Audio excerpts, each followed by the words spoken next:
humans have to take responsibility for our own happiness and not try to shift the blame of our unhappiness onto somebody else. Because like that's really easy nowadays to like lose sight of what's really important to us, because you know it's hard to like be responsible and define your values yourself. It's a lot easier to just define yourself in opposition to something else, something that maybe is, you know, perhaps you don't even understand or is equally valid to what you do, but you do it anyway because you need a scapegoat. You need someone to take the responsibility for your unhappiness, which is your own responsibility. We talk about this kind of thing, this kind of passing the buck, so to speak, I've found leads to a lot of divisions, even within like communities or relationships or organizations or whatever that are supposed to be unified.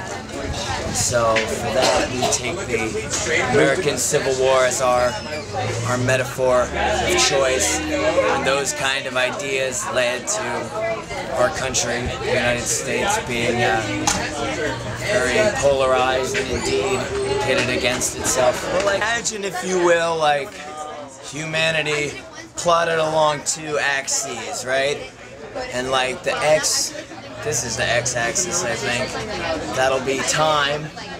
The mid-19th century is on one end, and modern time is on the other end. The Y-axis, I think, is place. One end of that is Boston, Massachusetts, where I lived during the time period that I'm talking about on the record, and on the other end is New Jersey, where I'm from. And so like within this, like sort of this area, hopefully by creating a broad enough like arena, so to speak, maybe that'll show, or we're trying to demonstrate that things have been the same throughout time, and things are the same wherever you go, and so you can't blame whatever problems you have on your geographic location or the climate that you exist in, you know, temporally speaking. You have to own your feelings and not try and say, you know, if this wasn't like this or this wasn't like that, or you know, these factors weren't in place, then I'd be happy. Because in this, you know, you only get out of this life what you put into it, and if you just try and say, you know, nothing's my fault, you know, that seems to me like a pretty flimsy sort of existence. Is what we're trying to demonstrate with this album, The Monitor by Titus Andronicus.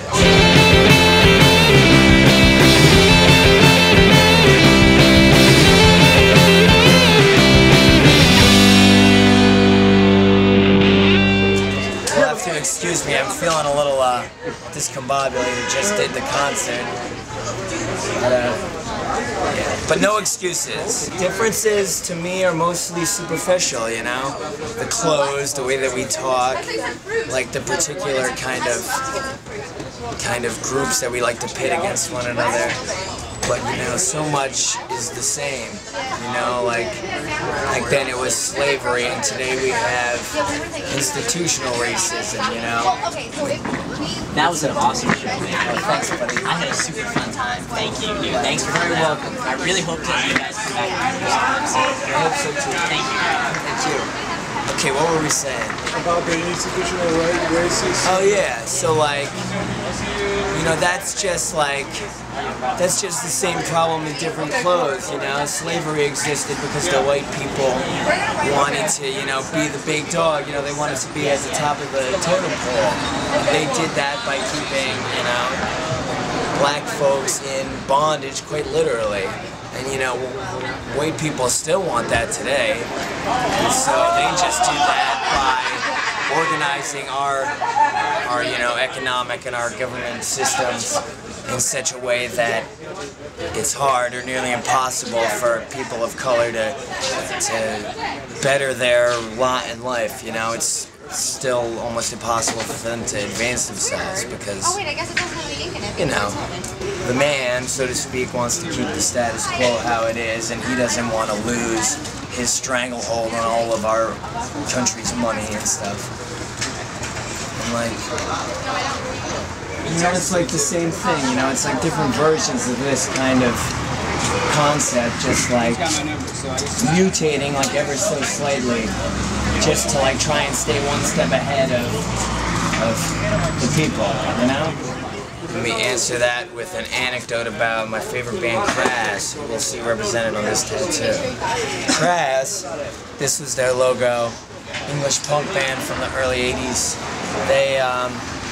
They only ever performed in England because they used a lot of like revolutionary talk and lots of talk about political stuff in their lyrics. And they thought that, if they went and played somewhere outside of England, that it would be kind of fucked up if they sang about overthrowing the system when they didn't really understand the system that the people that they would be singing to were living in. Some people call this concept cultural relativism. So it's kind of weird to go sing about this stuff in another country. I like to think that these are human issues, and I've met a lot of people over in Europe who seem to be getting something out of the record, and in Canada as well, and hopefully in Mexico when we go there soon. Let's hope.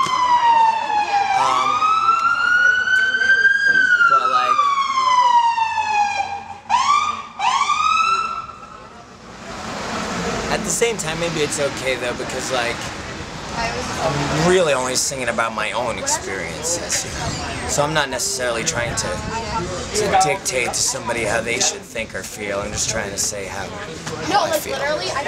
What is next? I don't know, man.